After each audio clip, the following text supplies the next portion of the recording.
Good morning, students. We are reading this chapter from the diary of Anne Frank. We have read it till here, and there are the questions. Oral comprehension check. So let's read it. Question 1 is, why does NA provide a brief sketch of her life? So why does she provide a brief sketch of her life? Because she really do not want to jot down anything in her diary. She is treating that diary as a best friend, and she really wanted to write everything in her diary about her life, about her past life. That is why she wrote everything about her diary, about her life in diary. What tells you that Anne loved her grandmother? What tells you that this year that she put a candle on the next birthday after the death of her grandmother, one candle in the memory of grandmother, and she had explained it that she had exclaimed it that she loved her grandmother so much, and she still cry whenever she misses her. Now let's read from here. So this is extract from her diary, taken straight from her diary. Okay, and she has written this page on Saturday 20 June 1942. So what she has written here: dearest Kitty, our entire class is quaking in its boot. The reason, of course, is the forthcoming meeting in which the teachers decide who will move up to the next form and who will be kept back. Half the class is making bets. G and I laugh. Gn and I laugh ourselves silly at the two boys behind us. See Anne and Jacques, who have staked their entire holiday savings on their bet. From morning to night, it's you are going to pass. No, I'm not. Yes, you are. No, I'm not. Even G's pleading glances and my angry outbursts can't calm them down. If you ask me, there are so many dummies that about a quarter of the class should be kept back. But teachers are the most unpredictable creatures on earth. So now what happened? So what she has written here, she has written that date when the result would be coming out, and it will be decided that who will be kept out, who will be kept back, and who will go to the next class. So her entire class was shaking. Quaking means shaking in the boots. They were shaking out of nervousness. They were very tense, everybody, and they were worrying about their forthcoming meeting where the teachers will decide that who will go to the next class and who will be kept back. And half of the class were making bets. We have this habit of making bets. We will say up to our friend that I know that you will get good marks, you will go to the next class. We used to say like that. So these students are also doing the same thing. Her friend GN is a short name of her friend. So GN and he was laughing ourselves. They were sillily laughing over in the two boys who were sitting behind them. Okay, who were they? They were C and Jacques, who have staked means who have put their I would say life on stake, or their holidays on stake. So they have put their whole holidays on stake by saying that that they would not be going to other class, or they will be keeping back, they will not move to the other class.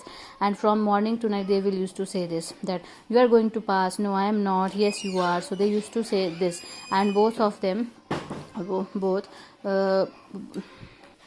that I'm not going to pass, you are going to pass. So they are just saying that even G's pleading glances her friend Gian is looking at them pleadingly, requestingly that do not say like this. And she was very angry. Anne was angry on them. She was her angry outburst was on them. She was just angry on him. She was just she was just telling them that you just keep quiet, you have no need to say like this. But they are not able to calm those both boys down, because they were very much worried. They were again and again saying that see, we will not go to the next class, you will go to the next class. They were saying like this entire day. And then she says that if you ask me, there are so many dummies, like there are so many of the other students like these two boys. So she is referring these two boys as dummies because they have never read, they have never studied seriously in their classes, and now they are just worried about their exams, or worried about their results. So she said that half of the class is like that, and half of the class should be kept back if she is to be asked. So half of the class should be kept back because they are not worthy of keeping them to or sending them to another class. But she says that but teachers, they are very unpredictable. You cannot predict them what they will going to say. They are very unpredictable creatures on the earth. You cannot say anything about them. They can do anything. So she was not sure that what is going to happen, who will be kept back in the class, who will be referred to any other class. So they all were worried about their results. So I am not so worried about my girlfriends and myself. We will make it. The only subject I am not sure about is maths. Anyway, all we can do is wait. Until then, we keep telling each other not to lose heart. So she was not worried about herself and her girlfriends, means her friends. Why? Because she was very sure that she had done very good in her exams, and she was sure, she was very much 100% confident that she would be going to next class. There was just one subject to which she was worried, and that was math. She was not sure that she will be scoring good at that, but she was not at all worried that she should be kept back on the basis of one subject. And until she can wait, she said that what we can do, we just can't wait. And till then, they are just they are consoling each other, giving best of lucks to each other, telling them not to lose heart, do not to worry. And then I get along pretty with all my teachers. There are 9 of them, 7 men and 2 women. Mr. Keesing, the old fogey who teaches maths, was annoyed with me for ages because I talked so much. After several warnings, he assigned me extra homework and essay on the subject of chatterbox. A chatterbox, what can you write about that? I would worry about that later. I decided. I jotted down the title in my notebook, tucked it in my bag, and tried to keep quiet. So then she said, and I got pretty along well. It means that she was very comfortable and she was at ease with the teachers of her school. And there were 9 teachers, 7 were men and 2 were women. And she's talking about here Mr. Keesing, who was maths teacher, and he was like old faggot. What does it mean? That old fashioned person. He used to follow old customs, so he is an old fashioned teacher according to her. And she said that she doesn't like him and he doesn't like her. Why? Because she used to talk so much, and she used to talk so much in her class, and that's why he also gave him her maths teacher, Mr. Keesing, always gave her extra work. And once when she was talking so much, he had given her extra work. What he had given him to write an essay on the title, or give a essay to write an essay on the subject chatterbox. So chatterbox are who are chatterbox? Chatterbox are those who talk so very much, who blabber all the time. So she said, what can I write about it? So she said, I would worry about this subject lately. What I just decided, I just jotted down the name of the topic and just put that page into my bag. And I tried very hard to keep quiet, because she really did not want to be pointed all the time in maths class, but she couldn't help it. She had a habit of talking, so she used to do that. And then that evening, and she's talking about the evening when she had given that extra work by her maths teacher. So she said that that evening, after I had finished the rest of my homework, the note about the essay caught my eye. I began thinking about the subject while chewing the tip of my fountain pen.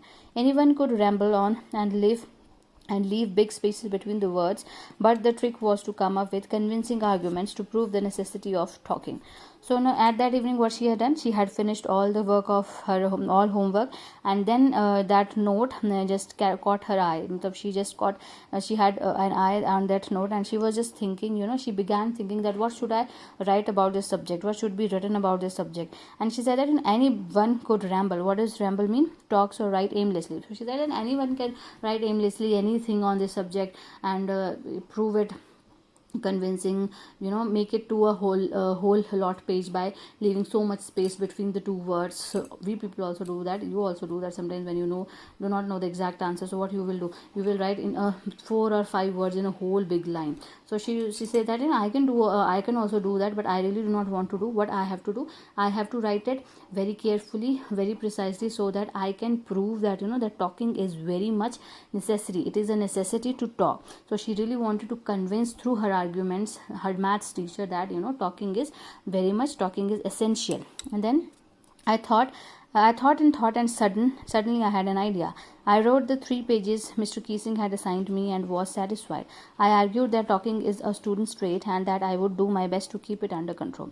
So then she thought, she gave a thought, and after giving a thought, many new ideas came into her mind, and she wrote a 3 pages long essay on this topic, the chatterbox. And she had written it so precisely and so convincingly, and she tried to argue to her maths teacher teacher through this letter, through this essay only, that to talk is the inherited trait of students. They have a trait, they have a quality of talking, and she would do the best to keep her trait, to keep her that quality in control.